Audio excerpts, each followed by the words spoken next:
Salut tout le monde et bienvenue dans cet horoscope pour la pleine lune en Gémeaux du mois de décembre 2021. Mon nom c'est Gabriel, je suis astrologue et ensemble je propose qu'on regarde un petit peu qu'est-ce que cette lunaison a à nous réserver. Si tu es nouveau par ici, je te souhaite la bienvenue, puis si tu es de retour parmi nous, je te dis merci d'être là vraiment. On va regarder alors cette lunaison, qu'est-ce qui se passe. Alors ici, on va avoir une pleine lune, ce qui veut dire que c'est un bon moment pour manifester. Ça fait longtemps qu'on n'a pas pu manifester dans l'énergie du Gémeaux parce que depuis 1 an et demi, il y avait les nœuds lunaires qui se trouvaient dans ce signe-là, donc entre le Gémeaux et le Sagittaire, et il n'est jamais recommandé vraiment de manifester pendant les éclipses. Alors ça fait comme 1 an et demi, tu sais, où est-ce qu'on se laisse aller un petit peu à la frivolité puis au regain d'énergie qui se passe à travers ces deux signes-là. Donc ça va faire du bien de pouvoir se remettre à manifester. Quand on parle de manifestation pour la pleine lune, c'est vraiment parce que c'est comme une culmination d'énergie en fait. On s'imagine la lune qui est vraiment tout illuminée par le soleil, donc une part à l'intérieur de soi qui est illuminée, et donc dans ce cas-ci l'énergie du Gémeaux. Et puis avec tout ce qu'on met en lumière, on est capable de voir en fait qu'est-ce qu'on a envie d'avoir de nouveau, qu'est-ce qu'on a envie de se délaisser. Et donc c'est un bon moment pour justement faire table rase une fois que l'énergie a été cumulée, et donc de faire la place pour que quelque chose d'autre vienne à nous. Donc ça peut faire vraiment du bien d'enfin pouvoir reprendre un petit peu la main sur l'énergie du Gémeaux, dépendamment où est-ce qu'elle se trouve dans votre carte. D'ailleurs, à la fin du vidéo, je vais faire par ascendant où est-ce que cette lunaison-là se passe pour vous. Et puis, c'est ça, ça serait intéressant de manifester ou de voir en fait quel ménage il y a à faire dans cet espace de votre vie. Cette lunaison se passe le 18 décembre exactement à 23h35 heure de Montréal. Donc, comme je l'ai dit, cette lunaison se passe en Gémeaux et donc elle va être maîtrisée par Mercure, qui lui se trouve en Capricorne. Mercure, c'est une planète qui aime la communication et l'échange. Et quand il se promène dans l'énergie du Capricorne, il y a toujours cette objectivité que j'appelle, ou cet état des lieux, ce bilan, où est-ce qu'on est un peu plus sérieux à travers cette énergie-là. Parce qu'on se permet, dans le fond, de voir les choses telles qu'elles sont et savoir qu'est-ce que ça veut dire pour nous. Mercure, c'est une planète aussi très mentale. Alors, dans le signe de Terre, du Capricorne, Mercure est vraiment réfléchi, méthodique. Il va analyser et savoir, en fait, qu'est-ce qui se passe concrètement. Il a envie de prendre conscience de tout ça et puis, en fait, se projeter à travers le temps. Parce que dans l'énergie du Capricorne, donc, on se trouve à être dans l'énergie de Saturne aussi, ce qui fait en sorte que les choses prennent du temps. C'est sûr que c'est pas nécessairement la même vitesse parce que la lunaison se passe, elle, en Gémeaux, où est-ce que c'est très nerveux, c'est très bourdonnant, en fait. Le Gémeaux est une énergie qui a envie d'aller un petit peu partout puis d'être très curieux. Alors, on a un Mercure qui vient diriger un peu la lunaison, qui prend peut-être un peu sur ses gardes ou qui prend un peu son temps pour analyser les choses. Pas qu'il est contre le fait de collecter beaucoup d'informations, mais il va vouloir être capable de la traiter, cette information-là, si on peut dire. Et puis aussi, je pense que ça risque d'être intéressant parce que, tu sais, bien qu'il y a un travail nerveux qui va s'opérer dans l'énergie du Gémeaux avec un Mercure un peu plus contrôlant et qui a envie de bien saisir la situation, on a Uranus qui est un petit peu dans le mix, qui vient électriser le tout. Alors, on va regarder ça un peu ensemble. Débutons par cette lune donc, qui est en Gémeaux. Alors la lune, ça parle de notre monde intérieur, de nos émotions, de la manière qu'on a de prendre soin de soi et des autres. Ici, donc, on reprend un peu la main, comme je disais, dans l'énergie du Gémeaux et on peut se permettre, en fait, d'aller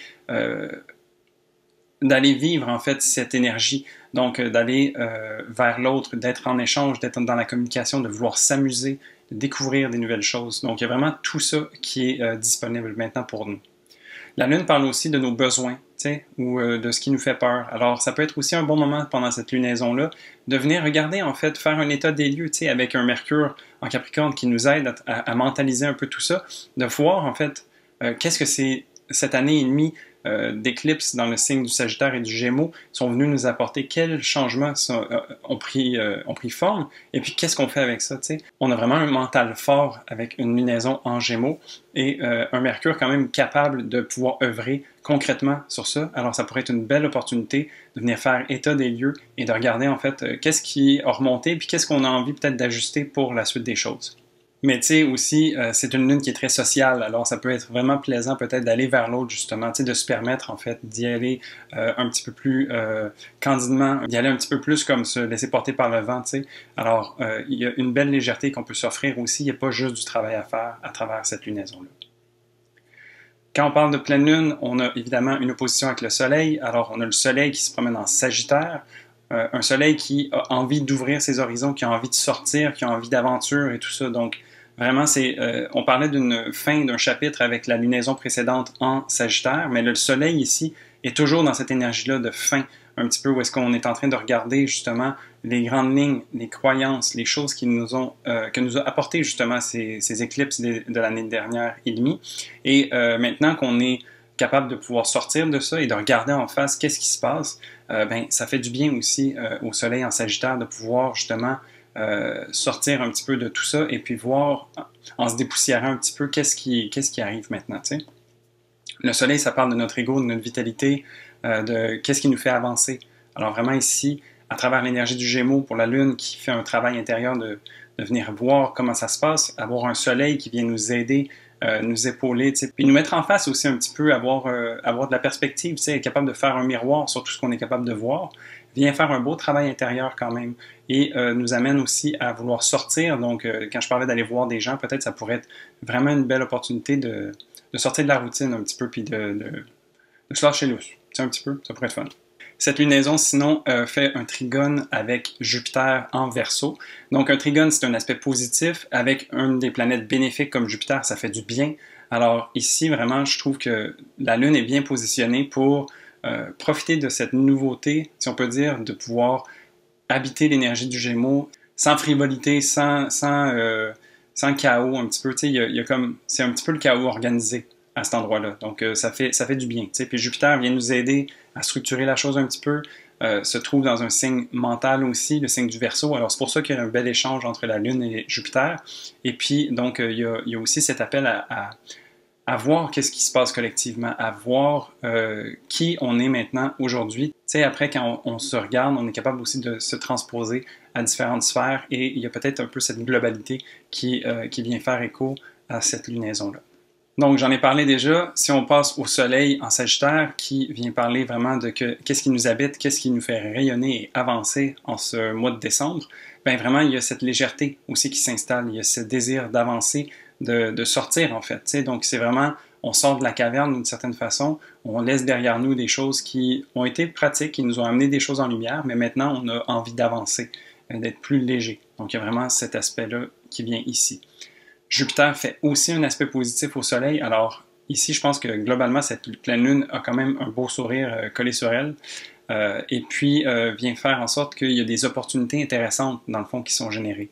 Alors, de se laisser porter un petit peu, de se laisser suivre son cœur, tu sais, ça pourrait vraiment être plaisant pendant cette lunaison-là. Et puis, d'être ouvert, en fait, aux opportunités puis aux expériences qui nous sont proposées, que ce soit avec d'autres gens, que ce soit à travers la découverte d'une nouvelle passion ou d'une nouvelle chose qui nous allume, tu sais, ça peut vraiment être le fun de se laisser un petit peu porter. Parce que ces énergies-là, tu sais, comme du Gémeaux et du Sagittaire, sont des énergies joviales, un petit peu légères, tu sais, qui sont le fun. Alors, on va pouvoir voir vraiment le contraste, en fait, entre les éclipses dans cet axe-là et les non-éclipses dans cet axe-là. Ensuite, si on va voir Mercure, qui est le maître de cette lunaison, alors Mercure, comme je disais, est un peu plus sérieux. Lui, il est ici pour faire un travail, il est ici pour bien comprendre les choses, bien cerner qu'est-ce qui se passe. Donc, Mercure, c'est le mental, c'est la communication, l'échange, oui, mais ici, dans le signe du Capricorne, on a besoin que ça soit tangible, que ça soit concret. Alors, bien qu'il y a beaucoup de légèreté dans l'air, peut-être qu'ici, ça vient clasher un petit peu. Ça vient faire en sorte qu'on est peut-être un petit peu inconfortable ou que, tu sais, quand on suit son cœur, des fois, c'est difficile de faire du sens de tout ça. Alors, c'est peut-être là que la difficulté va se faire ressentir. Mercure est en aversion à cette lunaison, donc c'est comme si, du point de vue de Mercure, il ne voyait pas la Lune ni le Soleil. Alors c'est pour ça qu'il est comme un petit peu en dehors de la plaque, tu sais. Il vient faire son travail, il est équipé, il a besoin de... Tu sais, il y a des choses à faire, mais c'est comme quelqu'un qui rentre au bureau pour faire quelque chose, puis il n'y a personne. Tu sais, alors il se voit un petit peu désemparé, ou il se voit un petit peu comme... Tu sais, j'ai beaucoup de travail à faire, puis tout, mais dans l'énergie du Capricorne, il est quand même prêt à mettre l'effort et tout ça. Donc, je dirais quand même que oui, il y a ce côté légèreté à cette lunaison qui va être plaisant puis qu'on peut se laisser aller dedans, mais il y a quand même un travail à faire. Alors, ça va être de trouver un bon équilibre entre les deux et de se permettre en fait de bien jauger comment est-ce qu'on se gère soi-même à travers cette lunaison-là. Puis comme je disais, il y a un petit côté électrique à ce Mercure aussi, donc il y a un trigone avec Uranus en taureau. Uranus en taureau qui fait un travail de longue haleine justement dans l'énergie terre du taureau, à revoir nos valeurs et tout ça, vient porter main forte à Mercure qui se voit un petit peu désemparé, comme je disais. Alors, ici, on a un bel échange entre Mercure et Uranus, ce qui fait en sorte que Mercure, bien qu'il soit tout seul, c'est comme s'il venait de prendre un bon café, là, puis là, il est prêt à faire tout pour tout le monde. C'est pas grave s'il y a personne, il va être capable de délivrer qu'est-ce qu'il avait besoin de faire. T'sais. Ici, donc, on a comme deux forces qui sont aussi potentes l'une que l'autre, mais qui se voient pas. Alors vraiment, pour nous, ça peut être un petit peu difficile de voir, en fait, comment est-ce qu'on est capable de s'offrir une légèreté d'une part et de s'offrir du travail concret de l'autre. Mais sachant ça, vous pourriez être capable de vous permettre un et l'autre, d'être capable de trouver des moyens ou des moments où est-ce que vous pouvez vivre autant un que l'autre. Parce que si on s'adonne juste au plaisir puis à la légèreté, ben on va peut-être accumuler du travail à côté, mais si on ne fait que du travail, ben peut-être qu'on va passer à côté d'opportunités intéressantes.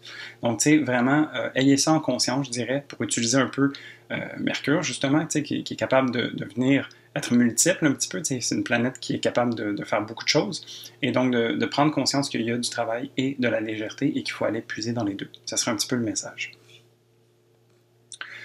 Si on continue, on va aller voir Vénus, qui se trouve en Capricorne. Donc, Vénus qui est toujours en conjonction avec Pluton. Donc, la conjonction exacte s'est passée quelques jours avant ça. C'est un des aspects les plus importants du mois parce que c'est un aspect qu'on va revoir plusieurs fois. Donc, Vénus n'est pas encore rétrograde, mais elle va l'être le lendemain. Alors, ici, la conjonction qu'on a vue il y a quelques jours va se répéter. Donc, on a Vénus qui va vraiment rester très proche de Pluton pendant un certain temps. Ça vient mettre un petit peu d'intensité, tout ça, parce que Vénus, elle nous parle de nos valeurs, de qu'est-ce qu'on aime, comment est-ce qu'on est en relation avec les autres, tu sais. Donc justement, j'en parlais avec cette légèreté du Gémeaux qui nous donne envie d'aller échanger, d'aller avoir du plaisir avec les autres. Mais ici, Vénus est en Capricorne, donc un petit peu plus austère à la base, et se voit confrontée à des peurs, à des choses qui ont besoin d'être changées, des choses qui font resurface. Tu sais. Donc, Vénus est en train de faire un travail très important et s'apprête à devenir rétrograde. Donc, ça veut dire qu'elle, elle va tourner vers l'intérieur, en fait. Donc, une planète pour qui c'est important le relationnel va venir intérioriser tout ça et voir un peu qui elle a envie d'être, en fait, ou qui nous avons envie d'être à travers nos relations. Tu sais. Puis, dans l'énergie du Capricorne, comme je disais, un peu plus austère, un petit peu plus froide, factuelle, on va vraiment observer les choses telles qu'elles sont et puis s'assurer, en fait, de tenir nos valeurs, tu sais, comme à travers nos choix, de pouvoir incarner ces valeurs-là qui sont importantes pour nous. Alors, il y a une bonne remise en question quand même qui se passe à ce moment-là, tu sais, un peu au tournant de cette lunaison-là, et de voir, en fait, c'est quoi l'importance ou la place que l'on donne aux relations, tu sais. Donc, ça serait vraiment intéressant de voir un peu comment est-ce que tout ça va se matérialiser. Étant donné que, comme je dis, Vénus va devenir rétrograde le lendemain, c'est des choses qu'on va revoir, tu sais, comme un petit peu à travers tout le mois. Donc ici, ça serait de se permettre un petit peu de conscience pendant cette lunaison-là quand même. Tu sais, j'en parlais déjà par rapport à la légèreté et au travail à faire, mais ici, tu sais, comme il y a plusieurs fronts, en fait, à cette lunaison-là, où est-ce que Vénus va venir nous toucher à l'intérieur et on a besoin de voir ça. Donc peut-être que ça pourrait être aussi le pont entre le travail et la légèreté, de venir faire le pont au cœur, de venir faire un amalgame de ressentis, de valeurs, de choix, tu sais, en fait. Donc ici, Vénus peut venir être un catalyseur qui peut nous aider à avancer, tu sais, puis c'est le début de ce travail-là. Donc vraiment ici, c'est comme une porte ouverte. On a terminé un chapitre à la lunaison précédente, puis ici, c'est comme si on faisait le premier pas dans une nouvelle direction, mais la poussière vient à peine de retomber et puis on entame un nouveau chemin. Donc ici, ben, ça serait quand même d'y aller avec compassion envers soi-même et de s'offrir ce travail-là pour nous. Donc maintenant, on va aller voir Mars, qui se trouve en Sagittaire et qui est conjoint au nœud sud. Alors Mars, c'est une planète qui nous parle d'action, la manière qu'on a d'agir, de trancher, de foncer, tu sais. Et donc, en Sagittaire, on a envie de se projeter un petit peu, on a envie justement d'y aller avec son cœur, tu sais, de voir en fait c'est quoi nos objectifs, qu'est-ce qu'on pourrait faire de nouveau, etc. Tu sais, c'est un petit peu cette vibe-là, un Mercure en Sagittaire. Conjoint au nœud sud, donc ici, la force d'action est un petit peu amoindrie. Le nœud sud a cette tendance à faire baisser le volume un petit peu sur chacune des planètes qui la côtoient, et donc Mars n'est pas mis de l'avant, tu sais. On vient tout juste en fait de rentrer dans Mars en Sagittaire. Précédemment, on était Mars en Scorpion, parce qu'on avait un Mars très très fort et puissant qui savait comment agir. Donc ici, Mars en Sagittaire, c'est pas qu'il est pas capable d'agir, c'est juste que là, la conjonction au nœud sud vient lui mettre un petit peu du poids supplémentaire qui est peut-être pas nécessaire pour lui pour être capable de bien œuvrer. Alors, je crois que cette lunaison-là, bien qu'elle nous amène à vouloir connecter avec les autres, ça va peut-être nous se manifester. Ou est-ce qu'on a besoin, bien que l'envie est d'aller à l'extérieur, peut-être que d'aller à l'intérieur pourrait être aussi une belle façon de vivre cette lunaison-là pour se permettre en fait de respecter son énergie. Donc, sais, je m'écoute parler, tu sais, puis je me dis, il y a vraiment beaucoup de conscience à avoir autour de cette lunaison-là, à plusieurs égards, mais je pense que de connecter à l'intérieur de soi puis d'être vrai envers soi-même, ça pourrait être vraiment une bonne clé pour être capable de bien jauger. Tu sais, il n'y a pas nécessairement de bonne ou de mauvaise réponse à comment vivre cette lunaison-là, mais c'est de vous offrir cette authenticité qui va vous faire du bien.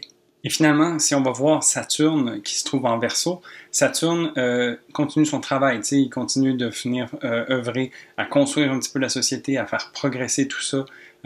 Et donc, il y a ce travail de longue haleine qui se passe en arrière-plan. On va avoir ici un carré avec Uranus en taureau, donc il n'est pas tout à fait exact, mais il va être ressenti quand même assez fortement. Et donc, c'est l'aspect signature de 2021, où est-ce qu'il y a comme un choc de valeur par rapport à ce qui est établi. Donc, c'est pour ça que Saturne en Verseau travaille à construire vers quelque chose de nouveau et que Uranus en taureau nous ramène à nos racines, à nos valeurs propres et à ce qui est important pour nous. Alors ici, il y a un petit peu cette espèce de pression qui se fait ressentir, donc c'est pour ça que c'est en aspect de carré, il y a une espèce de tension, et donc c'est pour créer quelque chose de nouveau, tu sais. Sauf que ici, pour cette lunaison-là, je crois que d'autant plus que je disais précédemment de se respecter et d'écouter vraiment qu'est-ce qui est important pour soi et qu'est-ce qui est vrai pour soi, ben, d'autant plus à travers ce positionnement-là, où est-ce que l'énergie est quand même assez lourde et puis il y a des bonnes rectifications qui peuvent arriver à ces moments-là. Alors je dirais que, ben, tu sais, oui, on est capable de sortir, enfin d'aller vers l'avant, mais peut-être qu'on a besoin justement de s'étirer un petit peu juste avant, avant de partir à courir.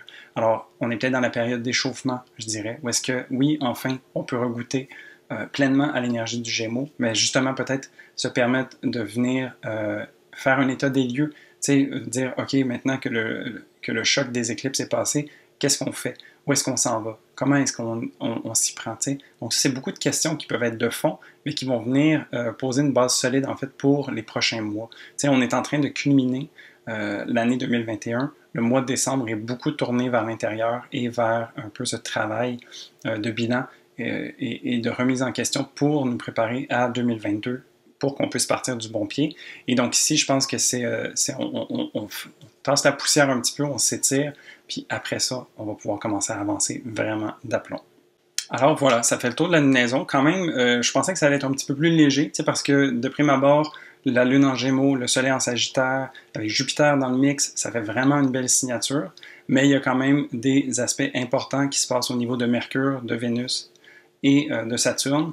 Donc vraiment ici, un beau mix qui nous permet d'aller autant dans une phase que dans l'autre. Et je crois que ça va être cet appel à être vrai envers soi-même et de respecter cette énergie qui nous habite pour être capable de l'utiliser au mieux possible. Que ce soit à travers le repos ou que ce soit à travers l'action, la découverte ou rester chez soi, par exemple. Alors si on regarde cette lunaison par ascendant, pour les ascendants béliers, cette lunaison se passe en maison 3 et donc une maison qui est tournée vers justement l'échange, la communication et le mental. Alors vraiment ici de vous laisser porter et de vivre cette lunaison en pleine conscience, ça serait vraiment le plus opportun pour vous. Pour les ascendants taureaux, cette lunaison se passe en maison 2 et donc ici ça va être par rapport à vos possessions, par rapport à vos ressources internes et vos talents. Alors je disais qu'on peut enfin manifester dans l'énergie du Gémeaux. Qu'est-ce qui est latent chez vous, qui a envie de sortir? Qu'est-ce que vous avez envie d'exprimer? Ou qu'est-ce qui vous habite, que vous avez envie de mettre de l'avant? Ça serait vers ça qu'on pourrait aller. Pour les ascendants Gémeaux, ça se passe en maison 1, donc dans votre signe d'ascendant. Donc vraiment ici, une lunaison charnière pour vous qui va venir toucher à votre expression de soi, votre personnalité.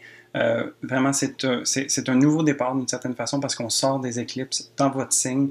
Vous avez un bon travail de fait, vous avez une bonne préparation pour la suite des choses. Et je pense qu'ici, ça serait vraiment de mettre des fondations solides, une bonne base pour vous permettre de vous exprimer pleinement par la suite. Pour les ascendants cancer, cette lunaison se passe en maison 12. Et donc ici, c'est la fin d'un chapitre. Donc ça vient faire écho un petit peu à tout ce que je disais, où est-ce qu'on a besoin de faire un bilan et de peut-être laisser aller certaines choses. Alors ici, ça serait une bonne façon pour vous de prendre un temps de repos, de retrait peut-être, et de vous permettre de voir en fait à l'intérieur de vous qu'est-ce qui est toujours pertinent ou pas, et de faire un certain ménage. Pour les ascendants Lion, cette lunaison se passe en maison 11 et donc peut-être que vous aurez plus la tendance à vouloir aller vers les autres parce que la maison 11 parle des groupes, des associations, des amis, notre réseau et donc vraiment ça pourrait faire du bien d'ouvrir les portes à ce sujet-là. Sinon, ça fait aussi écho à vos rêves et vos aspirations. Donc, permettez-vous de rêver. Qu'est-ce que le Gémeaux en vous a envie de manifester pour la suite des choses? Pour les ascendants vierges, cette lunaison se passe en maison 10 et donc c'est au niveau de la carrière, de votre réputation que ça se joue. Ici, donc, il y a un certain déblocage peut-être où il y a beaucoup de choses qui se sont passées depuis 1 an et demi et on est en train de repartir la machine en fait à ce niveau-là. Donc, ça pourrait être intéressant de manifester dans ce sens-là pour vous. Pour les ascendants balance, ça se passe en maison 9. Et donc, ici, on travaille au niveau des croyances. Alors, on a peut-être accumulé beaucoup de choses pendant la saison des éclipses, beaucoup de bribes à droite, à gauche, tu sais, puis là, c'est d'essayer de faire du sens de tout ça, de voir où est-ce qu'on se situe, c'est quoi notre philosophie autour de ça, tu sais. Donc, d'y aller plus à travers le mental, pour vous, ça serait peut-être opportun.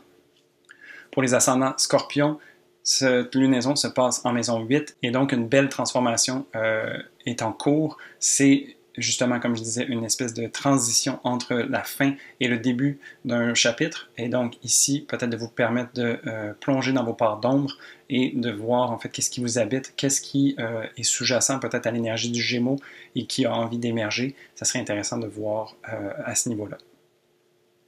Pour les ascendants Sagittaires, cette lunaison se passe en maison 7. Et donc, c'est fini pour vous, pour un moment, pour vous, les éclipses dans votre axe. Et donc, ça va faire du bien à ce niveau-là. Pour vous, la maison 7, c'est les relations et donc tous les engagements qui se proposent à vous. Alors ici, ce serait de vraiment faire état des lieux, de voir qu'est-ce que vous avez envie de manifester à ce niveau-là ou comment est-ce que ça se manifeste à travers certaines personnes qui sont très proches de vous. Pour les ascendants Capricorne, cette lunaison se passe en maison 6 et donc va venir faire écho à votre développement personnel. Peut-être qu'il y a un déblocage à ce niveau-là, une nouveauté qui s'installe ou des nouveaux intérêts peut-être. Sinon, ça fait écho aussi au travail, ça fait écho à la routine et au quotidien. Alors ici, vraiment de voir en fait quel renouveau, qu'est-ce qu'on peut venir ajouter ou quel genre d'information peut venir nous alimenter et nous permettre de mieux vivre au quotidien. Ça pourrait être intéressant de regarder ça.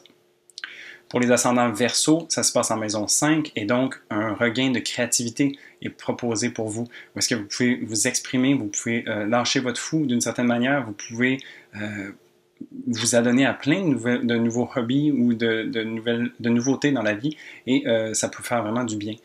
Ça peut être aussi un bon moment pour connecter avec l'enfant en vous ou avec vos enfants si vous en avez, pour venir justement cultiver un peu cette naïveté qui vous habite et qui peut faire du bien. Et finalement, pour les ascendants poissons, cette lunaison se passe en maison 4 et donc un retour à la famille, peut-être un moment où est-ce que justement vous prenez le temps de voir ce qui est important pour vous dans votre foyer, dans votre famille et avec vous intimement, qu'est-ce qui se passe pour vous. Alors, de faire un bel état des lieux et de voir vers où est-ce que vous avez envie d'aller pour la suite des choses pourrait être super bénéfique pour cette lunaison. Et donc voilà, ça fait le tour de la lunaison pour le 18 décembre. J'espère que tu as aimé cette vidéo. Si c'est le cas, tu peux me laisser un pouce ou m'écrire en commentaire, en fait, est-ce que tu as des plans pour cette lunaison-là? Est-ce que ça a l'air d'être bon pour toi ou un petit peu challengeant? Je serais vraiment curieux de pouvoir échanger avec toi. Et puis, si tu n'as pas vu tes vidéos par ascendant, je vais les mettre quelque part par ici. Je t'invite à aller regarder aussi pour voir un petit peu comment que le mois, globalement, va se dessiner pour toi.